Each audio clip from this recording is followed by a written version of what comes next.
Hey guys, Drifter here. Today I want to talk about removing Confederate monuments. I'm here in my hotel room, I'm traveling, I've been talking to people on Twitter about this, and it's something very personal to me, so I wanted to record a commentary right now. Unfortunately, I'm traveling, so I can't record new gameplay specifically for this commentary, so you're going to get to see a mismatch of different games. There's going to be some like Overwatch, Lawbreakers, COD World War II, MWR, maybe even PUBG, just whatever I got available on the laptop at the moment. But in case you haven't heard, there is a movement in the United States to remove Civil War monuments, more specifically Confederate monuments. Confederates being the rebels in the Civil War, for those of you that are unfamiliar with our history. Sometimes it's a peaceful action by the city hall, by a mayor, by a city council or city manager that comes with a lawful order for a construction crew to show up and either tear down or move the statues to a different location. And sometimes it's an illegal destruction of property by protesters, vigilantes, a mob, communists, whatever it is that you want to call them. And both of these sets of actions has caused protests by white nationalists, counter-protests by leftists, and it's been a big and sometimes violent mess. My personal opinion is that these Confederate monuments should be removed from public property, and that public property is a big distinction, and it should be done legally by the city governments. However, today I'm going to be a big boy, I'm going to put on my big boy hat, and I'm going to address the other side's arguments as well about heritage, not hate, honoring veterans of war, honoring veterans of the dead, rewriting or erasing history, and the whole bit about the Civil War not being about slavery. Now that's going to be near the end of the video, but we're going to talk about it because this video is going to get personal. So for those of you that don't know, I was born and raised in the southern US. I moved states a lot. I've lived in Mississippi, Arkansas, Texas, Tennessee, Kentucky, spent a little bit of time in Louisiana, but these are the very, very southern states. The majority of my time was spent in the Mississippi Delta region. For those of you that are unfamiliar with the Mississippi Delta, it's where the river overflows, the Mississippi River overflows. It's very, very fertile farmland, and this is where all of the plantations, and thus where all of the slaves were. So I grew up in a town that was about 75% black, where white people held the vast majority of the power and the wealth in the town. I was raised with split parents, grandparents, and my parents even hired a black mammy. That's a very southern thing. You kind of get an elderly black grandmother to raise your children because you're too busy doing other things. So it's not unexpected that I was taught from infancy a lot of really terrible things about black people. I was taught that they were inferior to white people, that they are violent, that slavery was good, that they naturally need to be controlled, a lot of different things. But this didn't just come from parents or from grandparents or whatever. It was teachers, pastors, people in city government, people in positions of power. It was all manner of people, and what normally should be respectable people that have moved past this were still holding on to these beliefs. Some of these beliefs, and I'm going to go through these in order, are that blacks are inherently violent and they need to be enslaved for the safety of the good white citizens. That slavery was in the Bible. God condoned slavery, and you can actually read several passages about how masters should treat their slaves and vice versa. But their logic is, therefore, slavery is okay by God and we're not doing anything wrong. Because this was modern times and some new ideas had gotten around, I was also taught that black people were under-evolved and therefore dumb by their nature. They needed white people to take care of them. The more common argument was that Africa was almost like the Garden of Eden. It was so fertile, it was so nice that blacks didn't have to work. They could just reach up off the trees and pick fruit and eat it, and they lived that way for 10,000 years, so they don't understand the concept of work and saving like those Europeans up there that had to live through winter. So if it weren't for their white saviors, they would absolutely starve to death in this country. I was taught black people were unpredictable, morally empty, a scourge. They are, biblically again, they are from the descendants of Cain, who in the Bible was the first person to commit murder, killed his brother. God put a mark on Cain to send him away so that other people wouldn't have anything to do with him, and I was taught the mark of Cain was turning them black, so therefore all of his children would be evil. And for a lot of my life, I believed a good part of this. I never fully bought into all of it because some of these kind of things obviously go full retard, but a lot of this rubbed off on me. I did a number of unseemly things as a kid. I held a lot of very unpleasant beliefs, but I did later move out of the environment. I went to college. I actually met black people and that helped me leave all of this sort of stuff behind me and become a better person, but not everybody does that. So in my personal experience, and I know that I've already on Twitter argued with people, and a lot of you have told me something different, the majority of people who display Confederate flags and or enjoy Confederate monuments want slavery back. There is a lot of sentiment of the South will rise again, that slavery was good, it was better that way, we should go back, we should re-enslave these people, and or just general hate toward them. Now, that's some more than others, some people less overt, some people more overt, some people unconsciously, subconsciously, some people really do just like the Southern heritage thing, but in my experience, the vast majority of them just want slavery back because they enjoyed it, and some people actually just outright wanted black genocide, just straight up. Can't tell you how many times I've heard that. But collectively, even though these people vary on the hate spectrum, most of them wanted to keep up these giant statues and Confederate flags as just a fuck you to black people.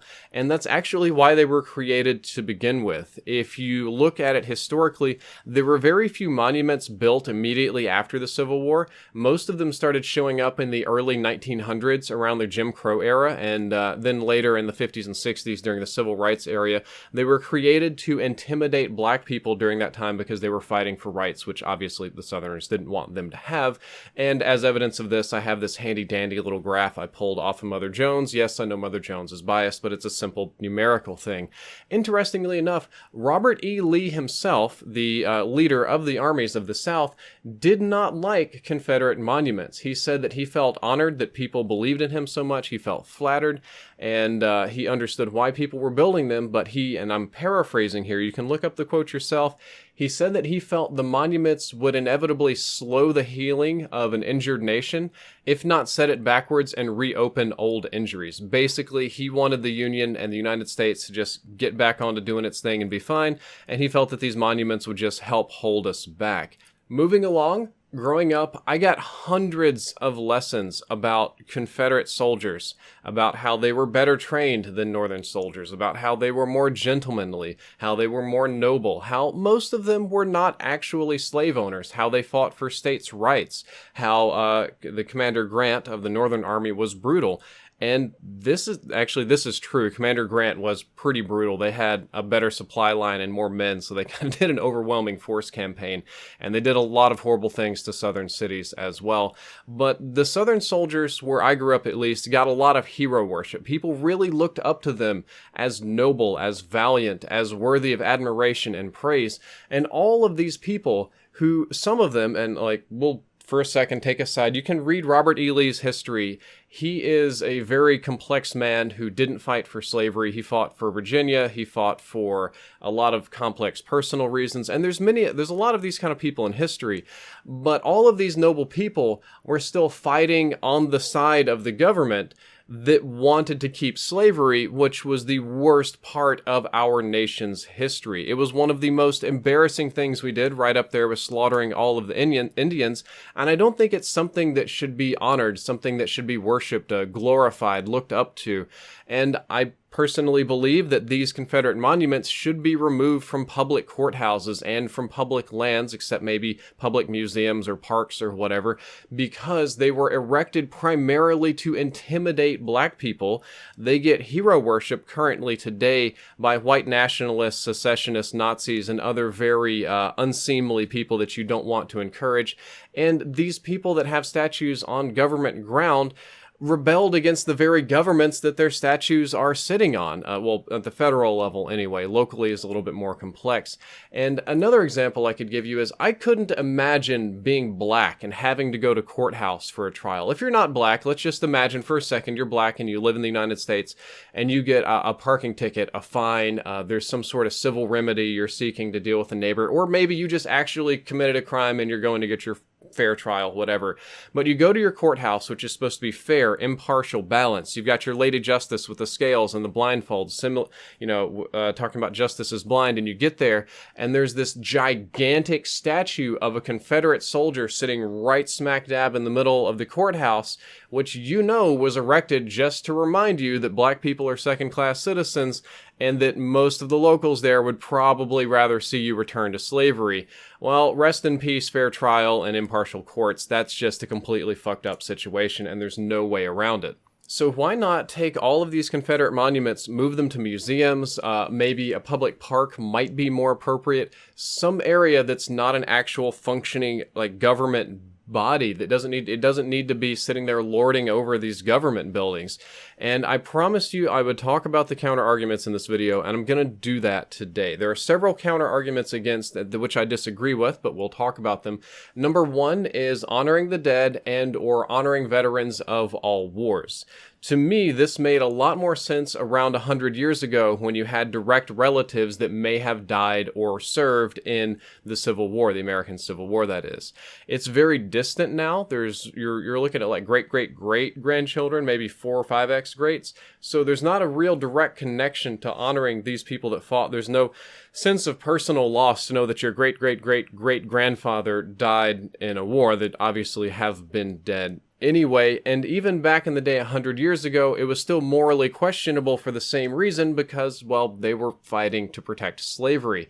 Now, the United States government did, by law, treat Confederate soldiers as veterans of war, and they got veterans pensions and benefits. This was done as an appeasement to the South and to prevent economic collapse as they aged and needed support as they got older. There's an argument about preserving history, preventing the rewriting or erasure of history, and it's a semi-valid argument depending on your perspective. However, most nations don't have statues of their greatest villains. It's a little bit of an extreme example, but there's no statue of Hitler in Germany. There's no statue of Mussolini in Italy. The bad guys don't get statues. The losers of wars do not get statues. The people that fought for immoral causes don't get statues, but we have them here. And I often hear the argument is that snowflakes and social justice warriors want to completely rewrite history. And I think that's kind of a nonsense argument because nothing is being rewritten or erased about our history. There are thousands and thousands of books, documents, textbooks, regular class books, education curriculums that have all of the Civil War in there. There's Civil War museums, there's Civil War reenactments, there's monuments on private land, on gravestones, there's tons of this stuff. And that's not going anywhere. In a lot of senses, it would actually be counterproductive to the snowflakes to rewrite the Civil War because then they wouldn't have anything bad to point at and be like, well, look how bad it is when you get all racist, blah, blah, blah. If you remove that sort of aspect from existence, if that were possible, then they kind of lose their moral high ground. It would be bad for them. So nothing's getting erased. It's not going anywhere. It's not like we're going to plop it all out of textbooks or whatever.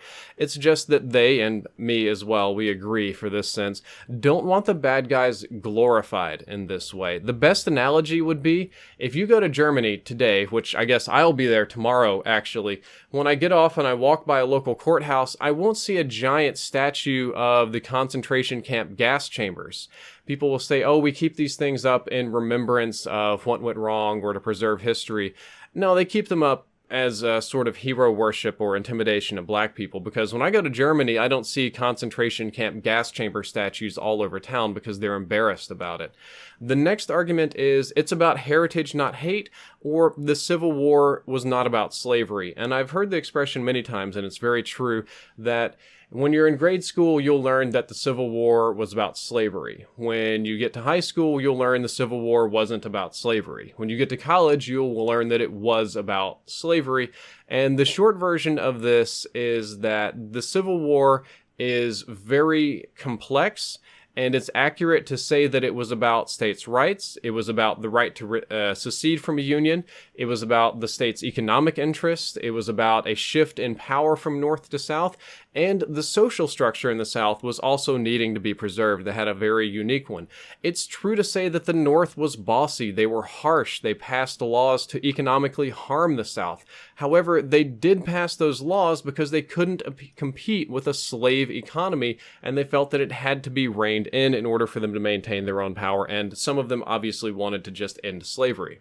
So when you want to look at it in that context, the Civil War was fought for states' rights to enact their own laws, but in this case it was states' rights to own slaves, or the right to secede from a union that they joined so that they could continue to own slaves.